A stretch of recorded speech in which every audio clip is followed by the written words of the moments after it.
बस यही दौड़ है इस दौर के इंसानों की, तेरी दीवार से ऊंची मेरी दीवार बने। सच बोलने से इंसान को ज़हनी परेशानियों से निजात मिलती है और उसका दिल हल्का हो जाता है।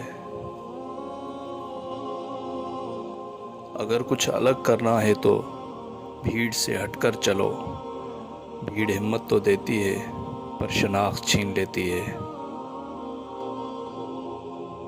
इंसान जब अपनी ख्वाहिशात और ज़रूरियात महदूद कर लेता है तो फिर उसे झूठ बोलने की ज़रूरत ही पेश नहीं आती।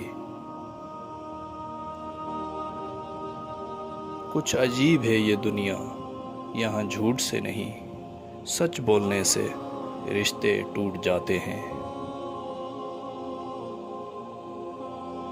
दुनिया में कभी किसी अच्छे इंसान को तलाश मत करना, खुद अच्छे बन जाना। हो सकता है आपके इस काम से किसी और की तलाश ख़त्म हो जाए।